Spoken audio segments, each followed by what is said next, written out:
Good morning. I will continue to explain the self in OCD environment. Individual who suspects his competence in a valued area will need certainty. So an individual who has a value, let us say a specific value over religion, he consider religion the area or the space of religion as a uh, very important area in his life, and at the same time he suspects that he is incompetent in this area, that he is uh, that he miss that he misses some uh, important he feels that he misses some important aspects of religion, then he will need certainty to be sure that he is competent in this area. Okay. Otherwise, he will get some anxiety, he will get some unease because this domain or this area is important for him, is a value for him, but at the same time, he feels incompetent. There is something in him that is against religion or against this specific domain in his self. So this individual will need certainty.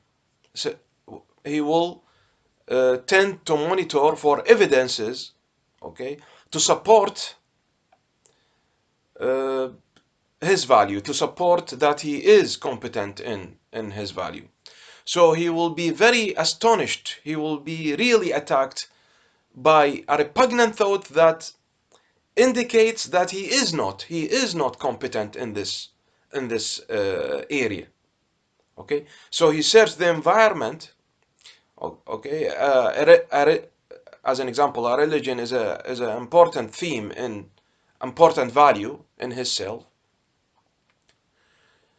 but at the same time he feels incompetent in this domain, so he will try to search for evidences to support the fact that the notion, the self notion that religion is important value, is really a value in his self.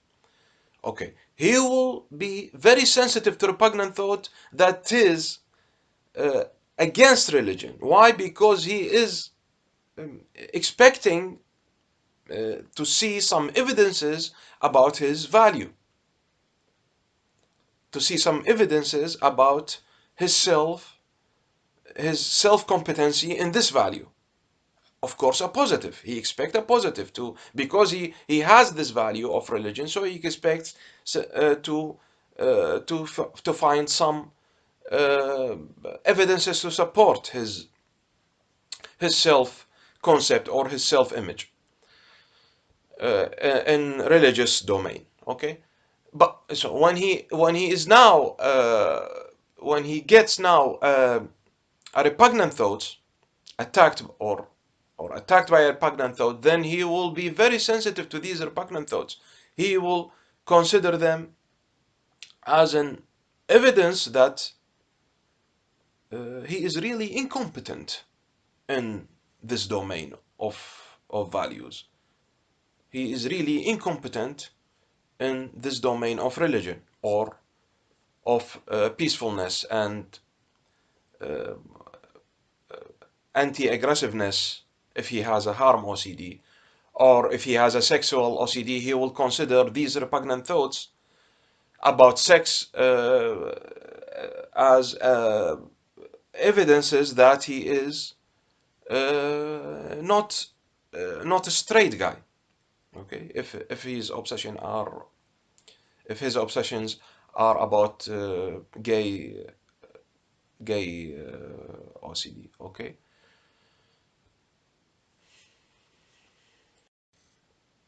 Okay, so now he get evidences that increases his self-ambivalence. That is, according to this new repugnant thoughts, evidences that he is maybe he is really a disbeliever. He is an unreligious guy. He is against religion. This will increase his fear. But fear now will increase his ambivalence. He will be more unsure about his about his self. Okay, who am I actually? I have a value of that I am a very religious guy, but I get these thoughts. Okay, and so he will consider these thoughts as maybe as a proof, as evidences that he is not a religious in religious OCD. Okay, so the anxiety will increase because there is a tension, there is a tension field, there is a tension between uh, what he all between a deeper space, a deeper level in his self, which says that religion is a value, but at the same time he gets such repugnant thoughts, which he considers them as an evidence that he is not religious. So this tension will increase. This will cause a feeling of unease. He is anxious. He don't feel right.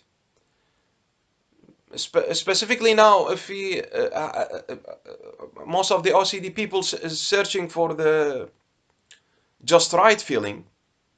So, and now this uncertainty will increase because of this tension between the deeper feelings, the deeper image of himself that he has a religion as a value, and now he get these repugnant thoughts. So he will try to observe and to monitor more his environment for clues, for evidences. This increase in monitoring will make, okay, will transform, will change repugnant thoughts to obsession, because he will tend to, as I have said, he will tend to observe, to monitor the environment for more evidences to support one of the because you have now he has two aspects, religious or unreligious. He is ambivalent. This is why it is self-ambivalence. He will try to search the environment for more evidences to support one of the hypotheses or one of the thoughts. Is he religious or unreligious? Okay, this continuous focus on the environment to monitor the evidences, this will convert repugnant thoughts and make them obsessions. Because what is obsessions? Obsessions are repugnant thoughts that is very high in frequency, and also intrusions. That means it is compulsive to you. So they force themselves into your consciousness, and they are repugnant. Okay, and so he will seek for more certainty, because he has now more doubt, more uncertainty in his heart, in his feelings. He's uncertain. So he tried to search more and more the environment, and that means more and more focusing on the obsessions. That means more and more less focus, less concentration on the task at hand, on the real world, on the real things, works, his role as a father, or as a teacher, or as a, in harm OCD, as a nurse or as a doctor. So he will focus more not on the real world, and he will gradually enters the fictitious, the illusion world, okay, the fake world. He will, in our three self model or three position of the self model, his self will tends to go down, approaching the OCD self. Okay, and what do you expect if he is thinking 1 hour, 2 hour, 3 hour, 4 hours per day about these obsessions and about monitoring the environment, monitoring the repugnant thoughts, then of course a sort of his real self will not understand these repugnant thoughts. So but he want to understand it, he want to make sense of it. So a new self will be sort of created, a new position of the self will be created, which is the false OCD self. The false OCD self, or the OCD self, it is always false, but okay. So the OCD self, the false self, will understand these repugnant thoughts because it is created by these repugnant thoughts plus the ambivalence in the self. Okay, this a new self or a new position of the self. Okay, but for sake of simplicity, I will say self will simplify, will produce some sense of these repugnant thoughts. Okay, because there is a relationship with his value, the self that contains the real self, which contains his real values, the values will not understand these repugnant thoughts because by definition repugnant thoughts is always against value, one of his value or the most important value for him. So repugnant thoughts is always in 180 degree with the value. So with also with 180 degree with the real self. So there is no sense. He cannot understand it. How is it possible? I am a very religious, I am a very kind father, and I get these abhorrent, repugnant thoughts about aggressiveness or harming my children. Okay. And so by this model that I am explaining, a false self will be created, the OCD self. This self will make sense because it can understand these repugnant thoughts. They say, this is me, or maybe this is me, and then he will get a memory, the memory that he will remember. Maybe 2 years ago he was very aggressive against his children, or if he was religious, maybe some thoughts or images in the TV. He saw something about against his religion or his faith. So and really the ambivalence, the doubt, okay, will be increasing, and monitoring so will be increasing, fear will also be increasing, and this is how an obsessions will be created. Okay,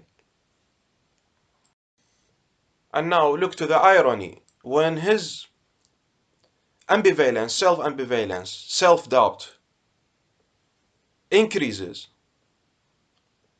now the irony that when the doubt, the uncertainty increases, the irony is that he will need more certainty. He needs to be certain. Why? Because uncertainty will increase this tension between his real self, the values, and the repugnant thoughts. So this doubt will increase. So he will need more. He will need more. He will need more certainty to be certain about what's happening. Okay, but if he needs to be more certain, he will need more certainty, he needs more to be certain, then the irony also, he will doubt everything, because the more he needs to be certain, the more he will be very sensitive to small doubts, because he in fact uh, he don't so what is the difference between real certainty and fake certainty? Real certainty is that when you have a doubt, or a real doubt and fake doubt, and doubt disease. What is the difference between real doubt and fake doubt? Or real certainty, real your behavior to get certainty, and your behavior to get certainty, uh, the other false behavior. Okay, so doubt and false doubt. What is the difference? Uh, when you in a real environment, when you have a real doubt, so you are working now, you are controlling, you are monitoring the evidences, and now you get some evidences that against your doubt, so you will correct your doubt, and then you will say, okay, my doubt was false, because now I am getting a real evidences that I am wrong. And then you will be adaptive, and you will change your mind, you will change your thoughts, and then you will come to settle to a peaceful internal state, because now you have discovered that these doubts are wrong. These doubts are wrong, so you will settle. But in OCD doubts, in fake doubts, the more you search for the evidence, the more the question will increase, the doubt will increase. So this is a really a good criteria to know, do you have a fake doubt or a real doubt? Of course, for OCD person, doubts will be always real. It is real doubt. I feel it. I sense it. But it is fake. Okay. So let us say a rational criteria to know, is my doubt is fake or real, is that in real doubt, when you have a doubt, you search for evidences in the real world. When you search for evidences, you will see evidences against your doubt, and your doubt will be decreasing until it is in a very then you it settles to a very low value, and then you will feel calmness, and there will be no anxiety. In fake doubts, on the other hand, in fake doubts, you will, the more you search for evidences, the more you monitor evidences against or with your doubt, you will say them, you will it will increase the doubt, it will increase the monitoring, and it will increase the anxiety, so that OCD will be maintained. Fake doubt maintains OCD. And some incidents, it creates OCD itself. It will create the OCD. Okay, or at least it will maintain the OCD. If OCD is created by something different than doubt, then it will be maintained by doubt. Okay, and so this is also the it is very important to understand the role of ambivalence or doubt or suspecting the self. Okay, okay, bye bye, and see you in the next video.